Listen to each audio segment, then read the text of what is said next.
জাল শংসাপত্র র্যাকেট, আর সেই র্যাকেটের পর্দা ফাঁস। ভুয়ো শংসাপত্র কোথা থেকে কিভাবে হতো, বেশ কিছু নথি বাজেয়াপ্ত হয়েছে।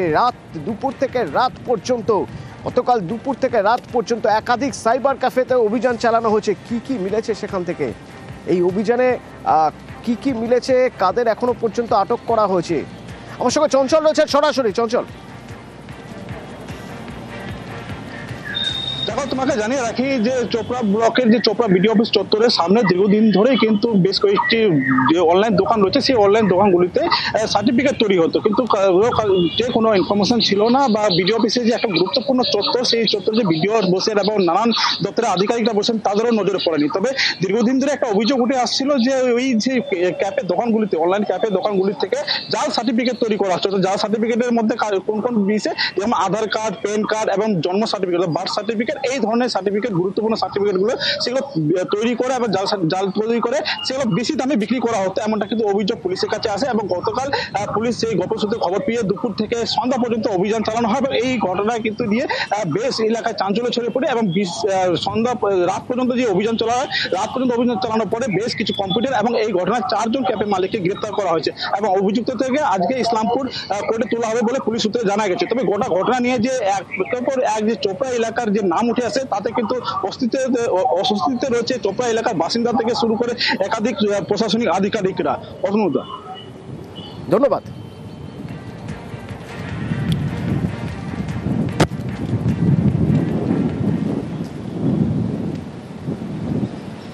এই যে ধর্মতলায় কার্তুজ উদ্ধার হয়েছিল, সেই কার্তুজ উদ্ধারের পিছনে একটা বড় চক্র কাজ করছে। কার্তুজের পিছনে যারা কার্তুজ নিয়ে যায়, যারা কার্তুজ সাপ্লাই দেয়, একটা বড় চক্র। যাকে ধরা হয়েছিল, তাকে ধরার পর 3 জনের নাম বেরিয়ে আসছে। রৌনক রয়েছে আমার সঙ্গে। রৌনক, কারা এরা, কিভাবে কাজ করতো এই চক্র?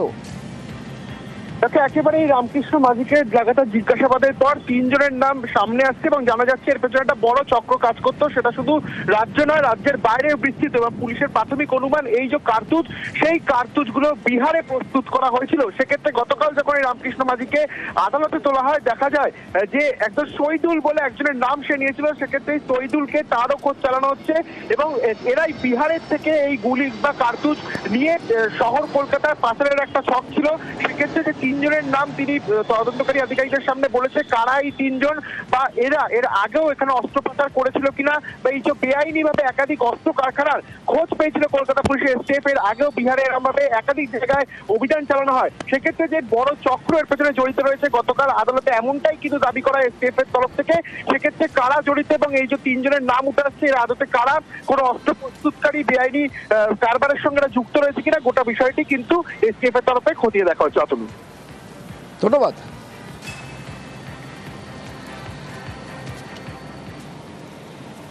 একের পর এক অভিযোগ গিয়েছে, কিন্তু তাই সেই অভিযোগের পরেও দেখা যাচ্ছে কেন্দ্রীয় নেতৃত্ব দিলীপ ঘোষেই আস্থা রাখছে। এমনকি আরএসএসও আস্থা রাখছে সেই দিলীপ ঘোষের উপরেই। অর্থাৎ দিলীপ ঘোষকে দিয়েই এ রাজ্যে সংগঠন আরও ভালো হবে মনে করছে কেন্দ্রীয় নেতৃত্ব। আমার সঙ্গে সুস্মিতা রয়েছে, সুস্মিতার সঙ্গে একবার কথা বলবো। সুস্মিতা, রাজ্য নেতৃত্বের যাবতীয় অভিযোগ উড়িয়ে দিয়ে দিলীপে আস্থা রাখছে বিজেপি কেন্দ্রীয় নেতৃত্ব, কারণ কি? দেখো, দিলীপেই আস্থা রাখছে কেন্দ্রীয় নেতৃত্ব। তার কারণ বিজেপি সূত্রে জানা যাচ্ছে, কেন্দ্রীয় নেতৃত্ব বিজেপির এবং আরএসএস তাদের তরফ থেকে নির্দেশ দেওয়া হয়েছে, পুরনো ফর্মেই কাজ করুন দিলীপ ঘোষ। তার বক্তব্য অনুযায়ী রাজনৈতিক মতামতই পেশ করুক দিলীপ ঘোষ। সে বিষয়ে কেন্দ্রীয় নেতৃত্ব কোনো রকম হস্তক্ষেপ করবে না। শুধুমাত্র লক্ষ্য এ রাজ্যের বিজেপির সংগঠনকে মজবুত করা। 26-এর নির্বাচনের লক্ষ্যে দিলীপ ঘোষকে হাতিয়ার করেই কি এগোতে চাইছে বঙ্গ বিজেপিতে কেন্দ্রীয় নেতৃত্ব, সেই প্রশ্নই আরো জোরালো হচ্ছে। তার কারণ, দীঘার জগন্নাথ মন্দির উদ্বোধনে মমতা বন্দ্যোপাধ্যায়ের আমন্ত্রণে সাড়া দেওয়া নিয়ে হাজারো কটাক্ষের শিকার হতে হয়েছে তাকে। বিরোধী দলনেতা শুভেন্দু অধিকারী থেকে আরম্ভ করে সাংগঠনিক সম্পাদক অমিতাভ চক্রবর্তী, এমনকি জগন্নাথ চট্টোপাধ্যায় নেতৃত্বের কাছে অভিযোগ জানিয়েছিলেন বলেই আমরা খবর পেয়েছিলাম। সেই অভিযোগের ভিত্তিতে কোন রকম পদক্ষেপ তো নেওয়াই হয়নি, উপরন্তু বঙ্গ বিজেপির সকলকেই দিলীপ বিরোধী কথা বলতে বারণ করা ঘোষকে। এমনকি সাংগঠনিক একাধিক কাজকর্ম দিলীপ ঘোষ করুন, শুধু তাই নয়, দলের কর্মসূচিও গ্রহণ করুন তিনি, এমনটাও নির্দেশ দেওয়া হয়েছে কেন্দ্রের তরফ থেকে।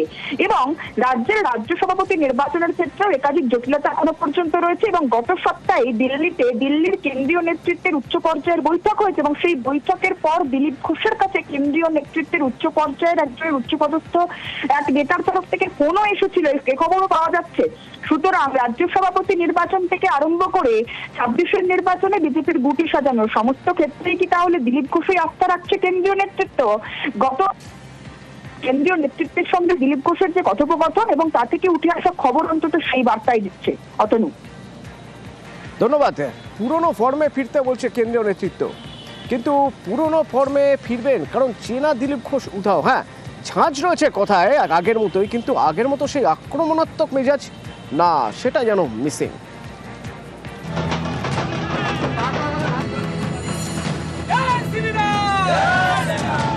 দিলীপ ঘোষ বঙ্গ বিজেপির দাবাং নেতা। লাঠি খেলেন, বাইক চালান, গদাও চালান, রাজনীতির ময়দানে সুর চড়ান। আমি খড়গপুরে দাঁড়িয়ে বলে দিচ্ছি, এই ধরনের বেয়াদবি করতে আসে কেউ যে পার্টির, তাকে বাড়ি থেকে টেনে নিয়ে রাস্তায় পিটবো।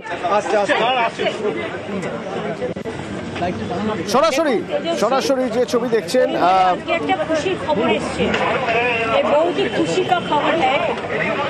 उसका परिवार में पहले बेटा इसको हुआ है लड़का का ओर से, तो लालू जी रबड़ी जी भी है, आई हुई है, वो लोग भी बहुत खुश है। इसका परिवार में सुख शांति सब रहे और इसको चुनाव भी आ रहा है। मेरे को शुभकामना है, ये बच्चा शुभकामनाएं लेके आई हुई है।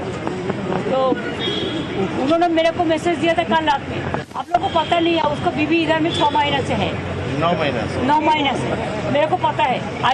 तो उन्होंने टाइम टू टाइम कॉन्टैक्ट भी रखते हैं।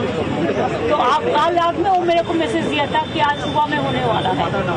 तो उन्होंने मेरे को मैसेज दिया और 6-14 में, हमने उसको रिप्लाई किया था 6-16 में कि I will be coming at 12 o'clock, लेकिन मैं एम लिख दिया को जानकारी के लिए।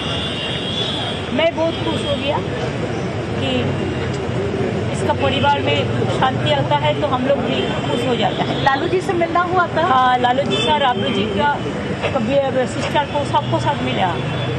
उसका पत्नी भी बहुत बढ़िया है, they are safe and sound, they are very stable. बच्चा भी बहुत देखने सुंदर हुआ है। पिताजी माताजी इतना सुंदर है तो ठीक है। मेरे को बहुत बहुत शुभकामनाएं। Thank you.